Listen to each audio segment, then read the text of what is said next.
Episode 296 of the Read to Lead podcast is brought to you in part by Audible. Right now, for a limited time, get 3 months of Audible for just $6.95 a month. That's more than half off the regular price. You can choose one audiobook and 2 Audible originals absolutely free. Visit audible.com/read to lead or text read to lead to 500 500.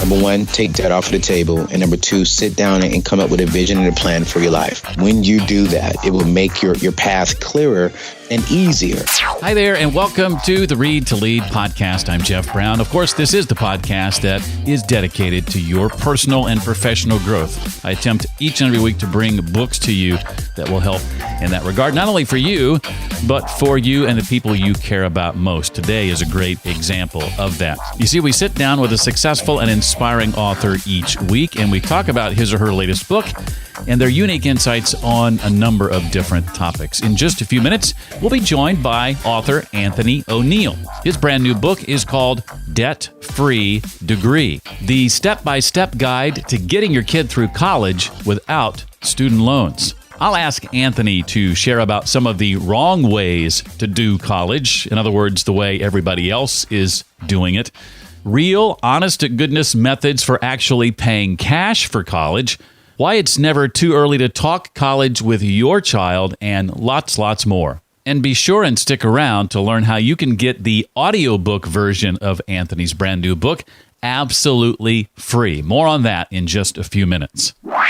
If you are the parent of a high schooler or a middle schooler, let's put it this way, if you know someone in high school or middle school, you definitely want to pay attention to today's episode. Since 2003, Anthony ONeal has helped hundreds of thousands of students make smart decisions with their money, relationships, and education. He's a national best-selling author and travels the country spreading his encouraging message to help teens and young adults start their lives off right.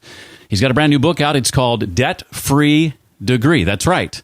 Debt-Free Degree, the step-by-step guide to getting your kid through college without student loans. Well, Anthony, welcome officially to the Read to Lead podcast. It's a pleasure to have you here, sir. Thank you so much, Jeff. Such an honor to be on the Read to Lead podcast. Well, tell me first about this name that sounds vaguely familiar, this guy who I think wrote the foreword for your book. Yes, sir. He's a legend. He is the guru.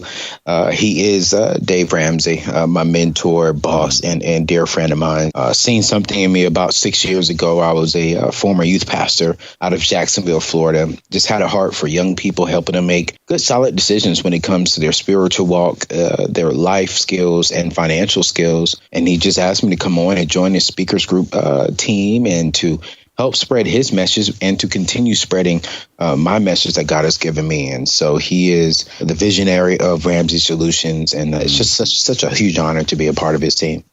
Well, Anthony, let's start where the book does. What are some of the wrong ways to do college? And if you're willing, maybe even share some of your own mistakes that you made along the way.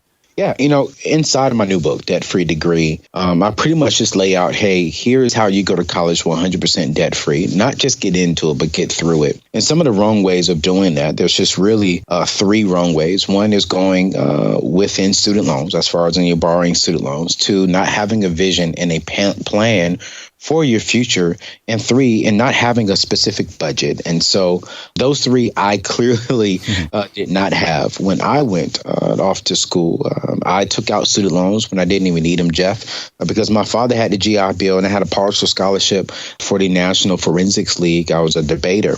And so I didn't even need student loans, but I still took them out because everyone else were taking them out. Still borrowed some money to get some furniture and still took out $15,000 in credit card debt and made some bad decisions in school, which ultimately landed me being kicked out of school. And so when it comes to really 3 things that I really want you to avoid is 1, avoid student loans. Take student loans off of the table. 2, avoid just jumping into school without a plan, without a clear direction, without a vision of where you want to go. And make sure that you have a budget. Do not go into school if you do not have a budget for the school or for things around school. I think to many, the concept of not taking out loans for college is weird or even odd. What are some ways, though, to actually pay cash for college? What strategies and techniques do you suggest? Yeah, there's three main ways that I say to pay college. You're going to work, save, and find money. I suggest that you work anywhere between 10 to 19 hours per week, max 20, because studies are showing us that if you go off to an in-state school, it was going to run you about $10,000 for an in-state school. If you stay at home, eat at home, that's going to run you about $833 a month. Working part-time, max 20 hours a week, you can cash flow that. If you go off to a community college, it's going to be anywhere between free. If you like in our state of Tennessee, it's free for the first 2 years, up to maybe $5,000, depending on the state. And you can definitely cash flow that. Number two is save money. Figure out what's the best program for yourself. There's so many different ways you can save money. You save money by going to an in-state community college compared to going out of state. Number two, depending on your family's income. Let's say if you're a minority or you're a product of a single family home, or your family is making less than $50,000, $60,000 a year. There are some private schools that will give you a full ride. So you got to do the research so you can see how you can save money. You can also save money by looking up grants and scholarships and maybe not choosing the most expensive meal plan. You can save money by maybe going to a trade school. If you know you want to be a welder, go to a trade school rather than going to a 4-year university. But that really comes back to stepping back and doing a research and prepping to see where you can save. And then again, find money by looking up grants and scholarships. Let's say for the sake of argument, I'm a student listening to this right now. I didn't hear you say anything, Anthony, about what the parents' responsibility is for paying for college. What are your thoughts on that, whether it's all or part? My thoughts when it comes to what's the parents' responsibility. The parents' responsibility is make sure that they are financially secure first, okay? And so what I want to do is make sure that parents are out of debt and they are investing into their retirement and they have a fully funded emergency fund. I believe that the priority to go off to college is that individual. So if the kid wants to go off to college, it is a priority for them to make sure that they are creating a path to do that. Yes, I do believe that it is important for the parent to help and to guide. And when I say guide, I want to make sure that our young people are not taking a kid's approach to an adult decision, meaning as if they want to go to this particular Ivy League school or this particular expensive school because it's popular. They like the band or they like the fraternity or sorority there, or that's where their friends are going. No, I want to make sure that we're guiding them and saying, hey, we're going to go to the most affordable school. And affordable school is a school that you can graduate from debt free. That's your dream school. And your mom and dad or the parent or the guardian, we can offer X amount of dollars to help you go to this particular school that you may want to go to. But we're going to make sure that you do it the right way. So I said the majority of the weight is on the child with the help and the guidance from the parent or guardian. Well, Anthony says it's never too early to talk college. What are some of the reasons, Anthony, for having the college conversation while your kid is still in middle school? Jeff, I started off in my book, starting off at 7th grade, man. But if I could go back even earlier, I would.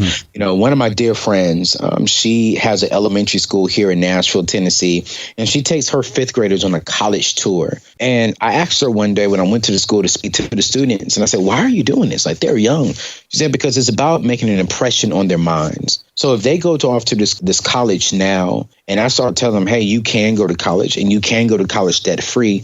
Yeah, they may not remember all the details today, but as they grow older, they're going to remember they walked Tennessee State University. They walked MTSU in Murfreesboro.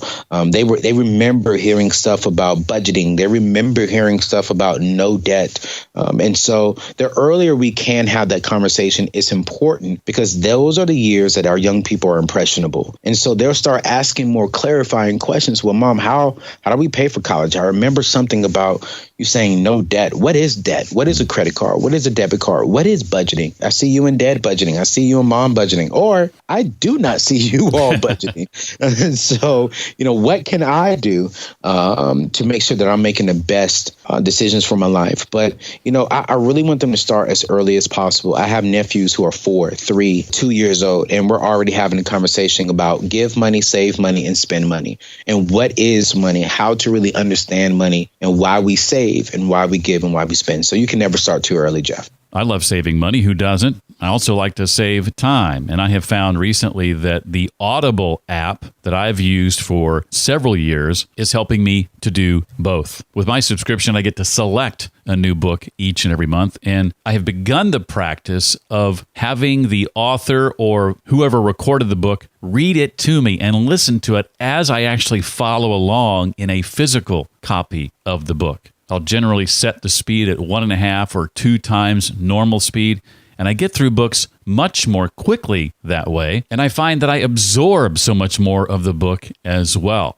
Audible is my favorite app to do that. Their content includes an unmatched selection of audiobooks, original audio shows, news, comedy, and more from leading audiobook publishers, broadcasters, entertainers, magazine and newspaper publishers, and business information providers. And unlike a streaming or rental service, this is important. With Audible, you own your books. And I love their great listen guarantee. If you purchase something you don't like, you can swap it out for something else. And right now, for a limited time, you can get 3 months of Audible for just $6.95 a month. That's more than half off the regular price. And you get to choose 1 audiobook and 2 Audible originals absolutely free. And for your free audiobook selection, I recommend you check out Debt Free Degree by our guest today, Anthony ONeal. To take advantage of this great offer from Audible, just visit audible.com/read to lead. That's audible.com/read to lead, or you can text read to lead, all one word,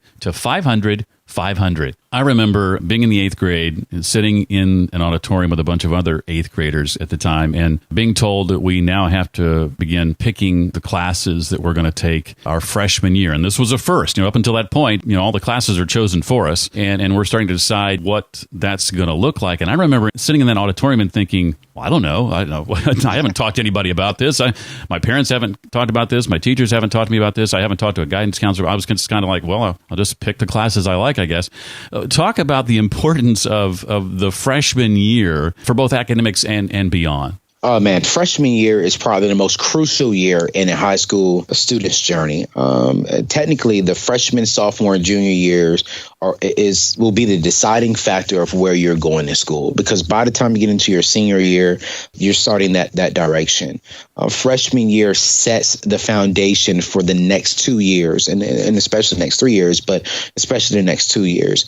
In my book, I talk about, hey, here are the classes that you should be taking. Here are the electives that may not be fun electives, but they will look good on your college resume. Speaking of a college resume, here's how you start the foundation for your college resume. Start prepping now for the ACT and the ACT.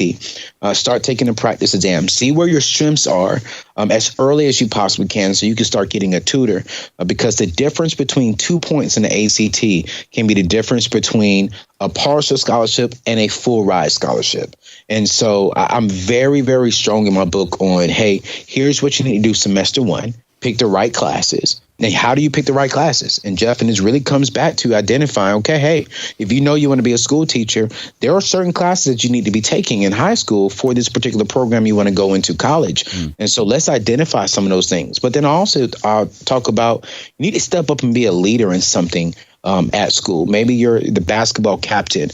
Maybe you're the cheerleading captain. Maybe you're on the debate team and, you're the leader there. Maybe you're doing SGA. Like, you got to get creative and show colleges that you can be a leader if you come to their particular university or college. And so I really lay out that, hey, your freshman year is huge. You do not have time to goof off, to play around. No, this is the foundation that you're going to stand on for the next 2 to 3 years. You mentioned the ACT and the SAT, which begin to come up, sophomore year. You have to start thinking about those, preparing for those. What do parents and students need to know, in addition to what you've already mentioned, in regard to these tests that can maybe help ease the process somewhat? Here's the thing. Identify the weakness. Jeff, I was not a good test taker, and no one really said, hey, let's focus on one, because, if you focus on one, don't focus maybe on the next 3 right now. Let's focus on where you're strong at. Let's get some more tutoring, and then we can come back. They call that super scoring. And so identify your weaknesses, identify where you're strong at, get help where you're weak at. And you can come back and then just identify it. Take the ACT and the SAT as often as you can and as early as you can. So the very first time you can take it, you're eligible to take it. And then come back the next time and take it again. Take it as many times as you possibly can to get the best score. But use that freshman year and that sophomore year to take a lot of tutorial classes to help you get ready to really do the very best that you can in the ACT and the SAT. So you can super score and maximize your scores. I'm thinking of that parent right now who's listening who has a junior, and they're maybe thinking to themselves, ooh, I'm a little behind the 8 ball. I've got some catching up to do. They're going to go right to chapter 8 of your book on junior year. What would you say to ease the mind of that parent? Hey, it's okay.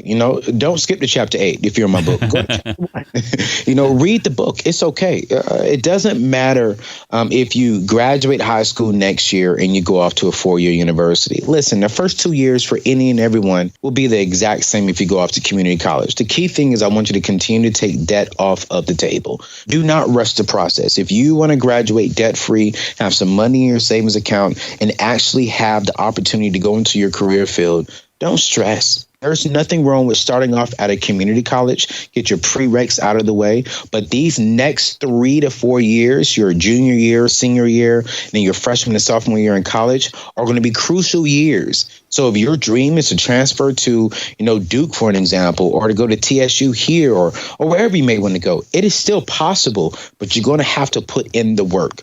Which is why I say start off at chapter 1 in my book and follow all the processes. Look up grants and scholarships. And when it comes to funding, Jeff, I really want them to go to my website because I'm giving away $2,500 this month in scholarships. I have 10,000 other scholarships on my website that they can apply for. It is possible to go to your dream school. It's going to require work. It's going to require dedication. It's going to require character and living with intentionality. But if you follow the steps, you can eventually go to wherever you want to go. You just got to put the work and the time in. As a senior, and I'm speaking from experience here, it can sometimes be tempting to coast. What are some of the unwise decisions students and their parents need to watch out for that can undo years of hard work? Yeah, it's not the time to get lazy. I get it. You put 3 years in, and let's say, for an example, you got a 3.5 right now. You got accepted to your dream college. That's great, but you're not in the college until you get in the college. You can lose your scholarship. They will pull your final grades and will ask for your final transcript. Right now, continue to go hard, continue to do the very best, continue to get that A, go after the ACT, even if you got the score that you wanted, do it again, take it again to see how much more scholarships, how much grants you can get and see what else you can qualify for. But do not get lazy and remember to behave. Do not post anything on social media crazy, even if it's an innocent thing. Still be conscious that, hey, they can still see this stuff. And they will see it.